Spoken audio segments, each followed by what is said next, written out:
प्रिय विद्यार्थियों, BA part second की ऑनलाइन क्लासों में आप सभी का स्वागत है। अभिनंदन। राजकीय महाविद्यालय करौली में पीडीएफ और ऑनलाइन क्लासों के माध्यम से अध्ययन और अध्यापन कार्य कराया जा रहा है। इसी कड़ी के अंतर्गत हम आज भारत की मुख्य जनजाति गोंड की चर्चा करेंगे। पिछले अध्याय में हमने विश्व की बुशमैन, एस्किमो और पिग्मी जनजाति की चर्चा की और नागा जनजाति की चर्चा की। आज हम गोंड जनजाति की चर्चा करेंगे, जिसके अंतर्गत गोंड जनजाति का निवास क्षेत्र, अर्थव्यवस्था,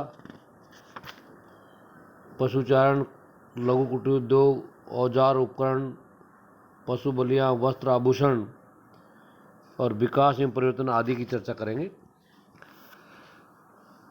सबसे पहले हम गोंड जनजाति के निवास क्षेत्र की चर्चा करते हैं। गोंड जनजाति भारत की सबसे बड़ी जनजाति है। 2001 में इसकी जनसंख्या 80 लाख से भी अधिक थी, जो अब लगभग बढ़कर 1 करोड़ से भी अधिक हो गई है। ये प्राचीन गोंड राजाओं के वंशज हैं तथा दक्षिण में कर्नाटक से लेकर आंध्र प्रदेश, महाराष्ट्र, गुजरात, मध्य प्रदेश, छत्तीसगढ़, झारखंड, बिहार तथा पश्चिम बंगाल तक फैले हुए हैं। गोंड जनजाति के कई वर्ग मध्य प्रदेश और आंध्र प्रदेश में के पठारी भागों में रहते हैं। उड़ीसा के दक्षिणी पश्चिम भाग में भी कुछ गोंड रहते हैं। मध्य प्रदेश में विशेषकर बस्तर पठार में इसके मुख्य वर्ग मारिया, मुरिया, परजा, भटरा, गडावा, हालवा और ढाकर है। आंध्र प्रदेश के गंजम और विशाखापट्टनम जिलों में सावरा वर्ग और कुरुस और केवट वर्ग गोंड के ही उपवर्ग है। अब हम इनकी बस्तियों की चर्चा करते हैं।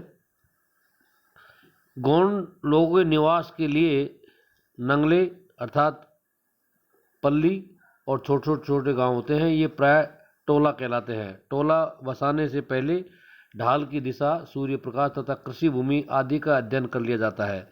मकान लकड़ी, पत्थर तथा ईंटों के द्वारा बनाए जाते हैं। टोला के पास में उपयुक्त स्थान पर युवक गृह होते हैं जिन्हें घोतुल कहा जाता है। इसमें गांव के युवक तथा युवतियां रहती है।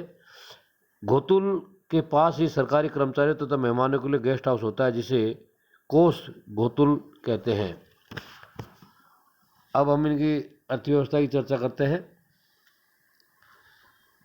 ये लोग आत्मनिर्भर होते हैं। इनके जीवन की आवश्यकताओं अत्यंत साधारण होती है। प्रत्येक गांव के निवासियों के लिए भोजन, वस्त्र, आश्रय आदि की व्यवस्था उसी क्षेत्र के उत्पादन से हो जाती है। इन लोगों का मुख्य धंधा कृषि और आखेट है। कुछ लोग वनों की उपज इकट्ठा करते हैं, कुछ पशुपालन करते हैं और कुछ लोग मछली पकड़ने का पेशा भी इनके मुख्य कार्य है। इनके मुख्य कार्यों में दीपा कृषि, जिसे एक भूमि पर 2-4 वर्ष करने के बाद उस भूमि को छोड़ देते हैं और दूसरी भूमि पर कृषि करते हैं, तथा दूसरे प्रकार की कृषि पेंडा कृषि कहलाती है। दीपा कृषि एक तरह की स्थानांतरित कृषि का ही रूप है। दीपा कृषि जंगली जातियां अभी तक बहुत कुछ घुमक्कड़ बंजारा जीवन व्यतीत करती आई है और जंगल में कटी गई लकड़ी, कंदमूल और जड़ी बूटियों के जीवन निर्वाह न होने के कारण विवर्त कृषि करती है। इसमें नई साफ की गई भूमि को कुछ वर्षों के लिए जोतने बोने के बाद छोड़ देते हैं और दूसरी भूमि को साफ करके जोतने बोने लगते हैं। कृषि का यह ढंग दीपा कृषि कहलाता है। दूसरी प्रकार की कृषि है पोंडा कृषि। बस्तर के पहाड़ी भागों में ढालों पर पेंडा कृषि की जाती है, जिसमें सीढ़ीदार खेती की कृषि होती है। दीपा और पेंडा कृषि में एक ही बात की समानता है कि प्रत्येक फसल के उगने के बाद भूमि को 2-3 वर्षों के लिए प्रति छोड़ दिया जाता है। अब अपन चर्चा करते हैं ये लोग अन्य अर्थव्यवस्था के अंदर अन्य कार्य क्या करते हैं। उसमें है मछुआकर्म। कुरुख, केवट तथा धीमर वर्ग के गोंड लोग मछुआकर्म द्वारा जीवन बिताते हैं। बस्तर की सभी आदिम जातियां मछुआकर्म थोड़ी बहुत मात्रा में अवश्य करती है, परंतु कुरुख वर्ग में मछुआकर्म को अपना स्थायी पेशा बना लिया है। ये लोग कृषि नहीं करते, इसी कारण ये मारिया वर्ग से पूर्णतः भिन्न हो गए हैं। अब चर्चा करते हैं गोंडों के पशुचारण की। राउत वर्ग भी गोंड जाति का एक उपवर्ग है। यद्यपि विकसित प्रदेशों में रावत जाति ब्राह्मण और क्षत्रिय दोनों वर्गों में होती है, फिर भी गौंड लोगों में भी एक वर्ग का नाम रावत वर्ग है। रावत वर्ग का पेशा पशुपालन है। ये लोग गाय बैल आदि दूसरे कृषकों को बेच देते हैं तथा रावत लोगों को दूध दही के बदले में अनाज और अन्य वस्तुएं मिल जाती है। कुछ लोग कस्बों में जाकर भी दूध दही बेचते हैं।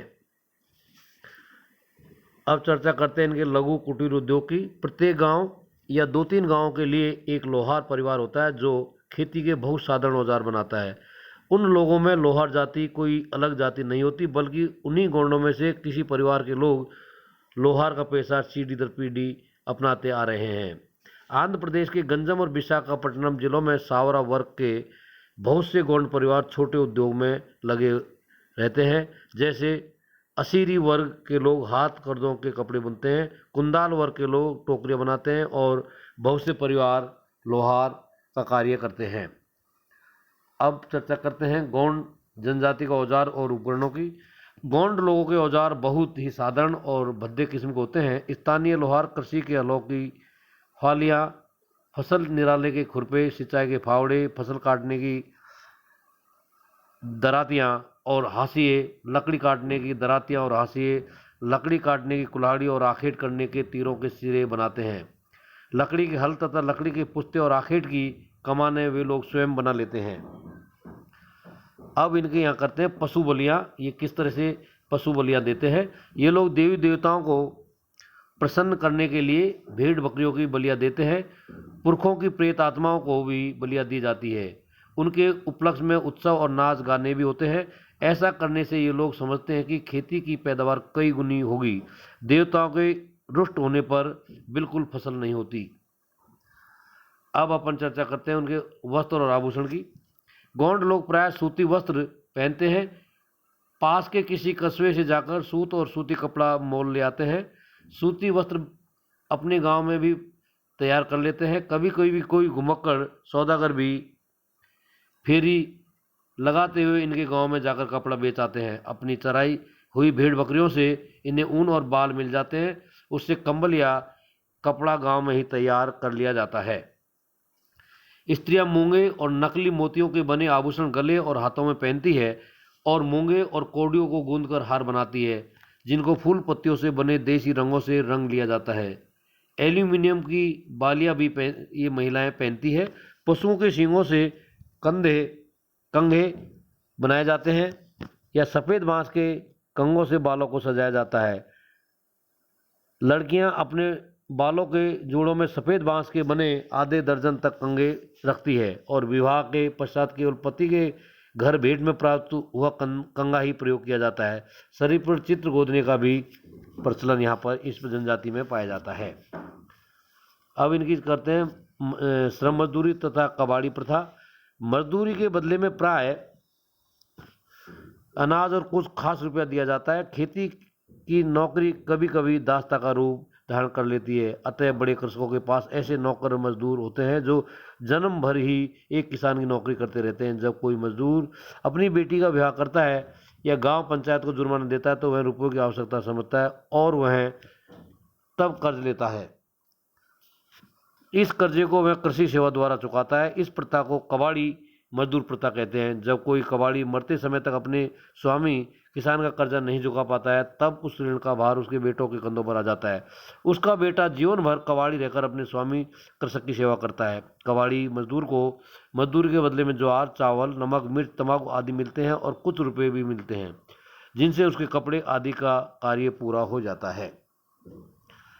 अब देश की आज़ादी के बाद इनमें इस जनजाति में क्या विकास हुआ है और उनके सामाजिक स्तर में क्या परिवर्तन आया है उसकी चर्चा करते हैं। भारत के स्वतंत्र होने के पश्चात आदिवासी जीवन के आर्थिक स्तर को ऊंचा उठाने का प्रयत्न किया जा रहा है और कबाड़ी प्रथा बंद कर दी गई है। पिछले 60 वर्षों से गोंड लोगों को निर्माण उद्योग में श्रमिक कार्य करने की बड़ी सुविधा मिली है। बहुत बड़ी संख्या में ये लोग आदिम जातियों के लोग कोयला खानों, लोह धातु खानों या मैग्नीज आदि खानों में श्रमिक का कार्य कर रहे हैं। भिलाई इस्पात निर्माण केंद्र में तथा अन्य मशीन निर्माण केंद्रों में भी ये लोग श्रमिक कार्य करते हैं। इस नई तकनीक के संपर्क में आने से इन आदिवासियों की अर्थव्यवस्था में बड़ी उन्नति हुई है। निर्माण केंद्र के समीप ही इनकी नई बस्तियां स्थायी रूप से बस गई है, जिनमें अस्पताल, स्कूलों, बाजारों, पंचायत घरों की भी स्थापना हो गई है। नारी जीवन की कठिनाइयां भी कम हो गई है। साधारण यातायात का विकास होने से नगरों से संपर्क बढ़ गया है। जीवन अधिक सुखी हो गया है। सभी राज्यों में इन्हें आरक्षण का लाभ दिया हुआ है, जिसके कारण शिक्षा व सरकारी नौकरियों के क्षेत्र में पर्याप्त संख्या में गौण जो है अब मिलने लगे हैं। तो इस प्रकार से जो भारत की जो सबसे बड़ी गौण जनजाति है, इसमें विशेषताएं पाई जाती है। इस प्रकार से हमने विश्व की और भारत की इन 5 जनजातियों की चर्चा जो है हमने की है।